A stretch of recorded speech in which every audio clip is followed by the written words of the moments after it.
Over the weekend, someone reached out to me and was having trouble with her Platinum 6 and her 3D embossing folder. So she was actually asking me about Gina K Design's 3D embossing folder specifically. So I told her I would play around with it and see if I could figure out a sandwich for it, because I have the Intricate and I generally just use the Intricate for my 3D folders with for Gina K's, and I have ran 3D folders through my Empress Elite. However, occasionally they bust. So you don't want that to happen because it's just a little bit too tight. So I understand having too tight of a sandwich can bust your folders, and you don't want that to happen. So how then do you use an embossing folder that maybe doesn't belong to Spellbinders? Let me show you what I'm talking about. With Spellbinders embossing folder, right here on the base plate itself, it tells you how to emboss 3D embossing folders. This is the sandwich for it. And it's pretty much the base plate, the 3D embossing folder, and then the adapter plate. So I'll put that down. This is a Spellbinders 3D embossing folder. You can see it's not, see the thickness of it? No, there's the thickness of it. And it's much thinner than a Gina K Designs embossing folder. See the difference? 3D embossing folders by Gina K Designs is very much thicker than the 3D embossing folders. I'm trying to get this. You can see I've used it, so it's a little warped. But you can see the difference in the thickness between the two, right? So let me show you. So if we put down the, let me set this down. We got the base plate. Here's our 3D embossing folder. We'll put a piece of paper, cardstock. This is just, it's probably an 80-pound piece of cardstock. I don't know because I grabbed it from my bin. I pre-cut mine. And so I don't have any idea what pound it is, but I bet it's about 80 pounds. Okay. All right, and then this is the Spellbinders adapter plate. So I'm going to take the adapter plate and put it on top, and you'll see that it runs through. Let me get them even here. And it runs through the machine pretty much like butter. You get it through, and it's tight. You're going to get a good, I got my hair in there, a good impression with it. So you can see, oh, there it is right there. So you can see what a good impression we got with that. Okay, so we'll set that aside. Now, if I take the Gina K Designs embossing folder, and I try to do that, we'll put a piece of cardstock in here. Okay. And we'll put this on top, just like we did the other ones. It's not going to go through. It's way too tight. Like, I am going to bust my machine. I could bust the embossing folder. I could bust the plate, it feels like. It's so tight. So I'm not going to force that, and I don't want to. So what I came up with to be able to emboss this, I use my base plate, and then they have the top plate. This is the platform top plate that you use for, you can use it for regular 2D embossing, or you use it for die cutting. So now this is the top plate, but I'm going to put it directly on the base plate. So I got base plate, top plate. Then what I did is I grabbed the shim that comes with the die cutting machine, and then I'm going to take my 3D embossing folder by Gina K Designs, and I'm going to run it through. So now that feels not near as tight as the one using the sandwich using the Spellbinders 3D embossing folder. It will get an impression. Here, let me turn it over. It will get an impression, and it's a pretty nice impression, but it's not as deep as you can get, right? Like, it's okay. It's not the worst. I would accept it. I'm going to get a fresh piece of paper. We'll put it back in and do that one later. So that's that. And you can see it's a pretty nice impression if you just use the platform top and the shim. If I wanted a deeper impression, which I think I can get, I'm just going to add a second shim. So one of these shims came with the Platinum 6, and the other one I'm using came with the Glimmer system. You can purchase these separately, but you don't need to, because you can just add cardstock if you don't have shims. I just happen to have them. However, if you don't want to use your cardstock and you want shims that are dedicated for this type of sandwich, then you might want to purchase them. It's totally your preference.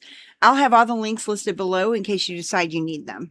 Another thing you could do is just spritz your cardstock with a little bit of water. Or another thing you could do, you might want to add 2 shims. I'm going to add a third shim and see if I can get a deeper impression though. There we go. That's about the same.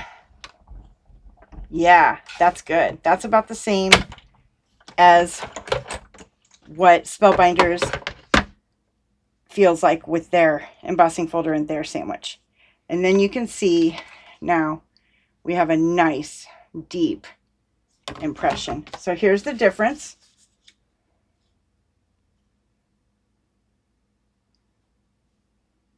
I don't know if you can tell. Like this one has, some areas are really deep, some areas are kind of faint.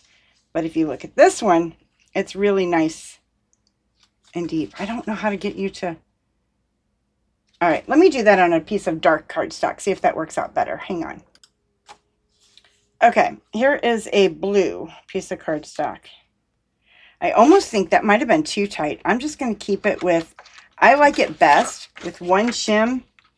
And this is probably a 120-pound piece of cardstock. And then this is definitely, it's probably about 110 pound. Actually, I know this is 110 pound. That's 120 pound. So your shims matter. Like the pounds of your cardstock matters. You want to check all that. See, oh, that feels good. That's good. That's my favorite one right there. So I would use, if you want to use the thicker embossing folders. Can you see that? Is that better? I can't. Oh, there you go. There you go. Look how nice and thick that is. That is solid all the way through. Okay. This one is about 80-pound cardstock, so that probably had something to do with it too. But that is a nice, this one is a nice deep impression. Actually, no. This is the deeper impression. I can tell by the feel. This is the deeper impression. And this one is it's got, like, down here is not embossed like this one. Like this one's flatter. You can see it, but you can't really see any kind of thickness to it over here. So it's spotty. Like up here is good, but down here is not so great. But this one, you can see like a really nice impression there. See that? See that on that leaf even? So you have a nice impression on both sides. Let's see if I can get this. I mean, because this wasn't made for the Platinum 6, you're going to have to kind of figure out your sandwich for it. But I'm going to run it through this way, backwards. Yeah.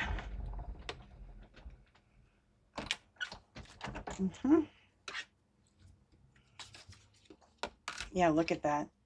I got it a little off. But it's a nice deep impression. It's not really off. That one's really nice. So you just got to play with it until you get the impression you're looking for. But it's about the shims. So I would use the base plate, top plate, a shim, and then maybe another shim, another cardstock. You play around with the pound of cardstock that you want, play around with the shim. But again, this is your combination here. This one is 120 pound. This is 110 pound. These are 80 pound pieces of cardstock. So you just kind of play around until you get it where you want it. So I have, again, I have my base plate, my shim, my top plate, base plate, top plate, shim. Then I added another piece of cardstock. You could even try another shim. I did like it with 2 shims, but it feels a little bit better with this. If you're afraid you're going to break your machine though, which I don't think so, you do have to add that pressure and you do got to get it through. But I had to for the 3D embossing folder that was by Spellbinders with the gray adapter plate. There was a little bit more pressure than there is with just 2 shims. So if you add this, it feels about the same as the Spellbinders 3D plate. So that's what I would do to create a sandwich, to build your sandwich for your 3D embossing folders by Gina K Designs. I hope that answered your questions. If you like more videos like this, if you like quick tips like this, let me know in the comments so that I can create more videos like this, because I sure would love to if this is what you want to see. So just let me know, And I will do that. I'll start creating quick tip videos like that. You just ask your questions in the comments and I can create videos on them. That'll be your best thing. And that would help me to know what you want to know. And then I'm not, shooting in the dark creating videos. If you enjoyed this video and found value in it, give it a like so YouTube will tell other card makers about it. Subscribe so you never miss a video and hit the bell so that you get notified every time we put one out. Thanks again, and I'll see you in the next video.